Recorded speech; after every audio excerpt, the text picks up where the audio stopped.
Assalamualaikum warahmatullahi wabarakatuh. Jumpa lagi bersama saya di channel Mahadaryanto. Di video kali ini saya akan mempresentasikan video pembelajaran yang kelima. Tetapi sebelum itu, buat teman-teman yang menonton, jangan lupa tekan tombol like dan tombol share supaya video ini bisa ditonton oleh ramai orang dan bisa bermanfaat bagi setiap orang yang menontonnya.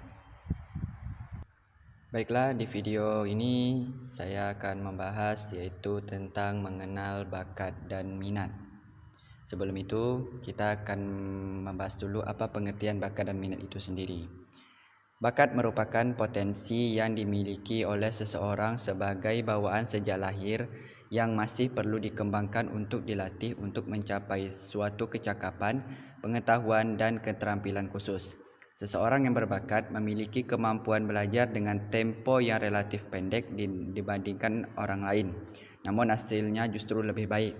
Jadi dapat disimpulkan bahwasannya bakat ini timbul dari dalam diri individu itu sendiri. Sekarang kita perhatikan beberapa contoh bakat. Ada bermain musik, melukis, menjahit, dan sebagainya. Nah, tentu timbul pemikiran di pikiran kita, apa bakat yang ada di dalam diri saya? Setiap pertanyaan tersebut pasti ada di dalam diri kita. Nah, dijelaskan bahwasannya setiap anak atau setiap individu dilahirkan dengan kehebatan atau bakatnya masing-masing yang sudah terbawa sejak dari lahir sampai nanti benar-benar mereka bisa mengembangkan bakatnya dengan kemampuannya masing-masing.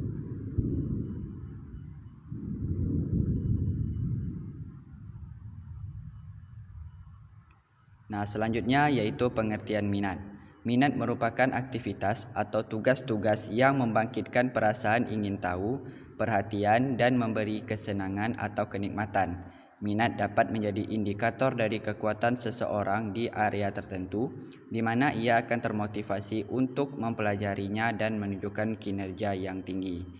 Dapat disimpulkan bahwasannya minat ini timbul dari luar individu tersebut yang disebabkan oleh faktor lingkungan dan faktor-faktor lainnya. Nah, itu dia pengertian dari bakat dan minat secara umumnya. Nah, ternyata ada persamaan di antara bakat dan minat. Apa persamaannya? Bakat dan minat sama-sama perlu adanya pengembangan melalui belajar agar kemampuan dan keinginan yang ada dapat menjadi sesuatu yang nyata. Artinya bakat dan minat tersebut harus dikembangkan oleh manusia itu sendiri. Kalau hanya dibiarkan seperti itu saja, maka bakat dan minat tidak akan menjadi apa-apa bagi kita. Percuma saja kita menekuni suatu bidang tetapi kalau tidak pernah kita kembangkan. Selanjutnya ada perbedaan bakat dan minat. Apa saja perbedaannya? Kalau bakat itu memang bawaan, lepas dari aspek suka atau tidak suka, tidak mudah berubah dan permanen, dan berasal dari aspek genetik dan lebih dominan. Sementara minat dilihat dari hasil belajar atau pengalaman, orientasi pada hobi, kesukaan semata, dan mudah berubah sesuai dengan trennya. Artinya berubah sesuai dengan perkembangan zaman yang ada. Nah, itu dia perbedaan antara bakat dan minat. Selanjutnya ada jenis-jenis bakat. Apa saja jenis-jenis bakat? Yang pertama ada bakat umum. Bakat umum merupakan kemampuan yang berupa potensi dasar yang bersifat umum. Artinya setiap orang memiliki bakat tersebut. Artinya setiap individu pasti mempunyai bakat tersebut. Apa saja contohnya? Yaitu bernyanyi, menggambar, dan segala macamnya yang bersifat sosial atau umum. Selanjutnya bakat khusus. Apa itu bakat khusus? Bakat khusus merupakan kemampuan yang berupa potensi khusus, artinya tidak semua orang memiliki. Jadi dapat disimpulkan bahwasannya bakat khusus ini hanya dimiliki oleh orang-orang tertentu saja, tidak semua memilikinya. Apa saja contohnya? Yaitu kemampuan berbahasa, bermain musik, berhitung, mekanik, olahraga, dan bakat lain segala macamnya.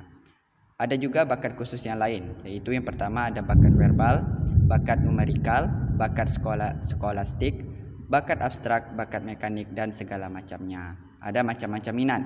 Apa-apa saja macam-macam minat itu? Yang pertama, minat yang diekspresikan. Artinya seseorang dapat mengungkapkan minat atau pilihannya dengan kata-kata tertentu. Misalnya, seseorang mungkin mengatakan bahwa dirinya tertarik dalam mengumpulkan mata uang logam, perangko, dan lain-lain. Artinya minat ini tidak perlu harus dilakukan dengan perbuatan tindakan, tetapi cukup diucapkan saja. Selanjutnya ada minat yang diwujudkan. Artinya seseorang dapat mengungkapkan minat bukan melalui kata-kata melainkan dengan tindakan atau perbuatan lainnya, yaitu ikut serta dan berperan aktif dalam suatu kegiatan. Artinya ini adalah kebalikan dari minat yang pertama. Minat ini harus diwujudkan dalam bentuk perbuatan. Misalnya seperti kegiatan olahraga, pramuka, dan sebagainya yang menarik perhatian. Selanjutnya, ada minat yang diinventariskan. Artinya seseorang menilai minatnya agar dapat diukur dengan menjawab terhadap sejumlah pertanyaan tertentu atau urutan pilihannya untuk kelompok aktivitas tertentu. Pertanyaan-pertanyaan itu untuk mengukur seseorang disusun dengan menggunakan angket. Nah, itu dia jenis-jenis dari minat. Nah, bagaimana cara kita mengenal bakat itu? Yang pertama, kita harus melihat potensi yang kita miliki. Artinya, dilihat dari diri kita sendiri bagaimana cara potensi kita dalam mengenal bakat tersebut. Yang kedua, mengikuti tes bakat. Dengan mengikuti tes bakat, kita akan tahu sejauh mana kemampuan kita dalam memahami bakat tersebut.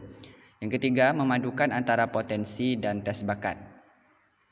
Selanjutnya, apa saja manfaat dari mengenal bakat? Yang pertama, adanya dukungan dari lingkungan, baik dari sumber daya manusia, fasilitas yang ada, biaya, dan lain-lain segala macamnya. Yang kedua, melatih atau mengolah bakat. Yang ketiga, memahami hambatan dan mencari solusi. Keempat, adanya keberanian untuk berkembang. Nah, itu dia. Rupanya banyak sekali manfaat dari mengenal bakat. Jadi bakat itu tidak hanya ditekuni saja, tetapi ada manfaat-manfaat tertentu.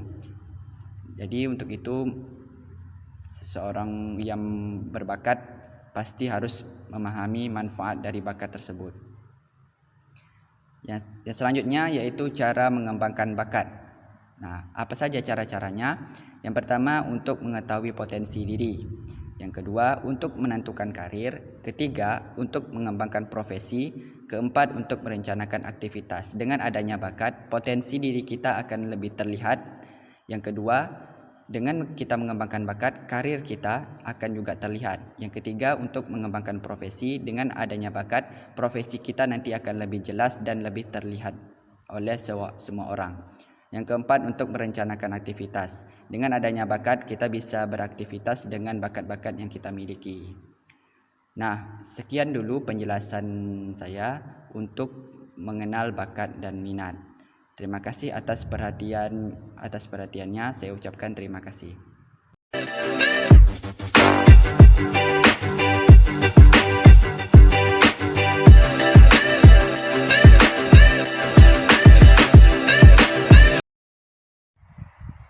Baiklah teman-teman, cukup sekian dulu video pembelajaran kita kali ini. Sampai jumpa di video pembelajaran selanjutnya. Jangan lupa tekan tombol like dan tekan tombol share sebanyak-banyaknya supaya video ini bisa bermanfaat bagi siapa saja yang menontonnya.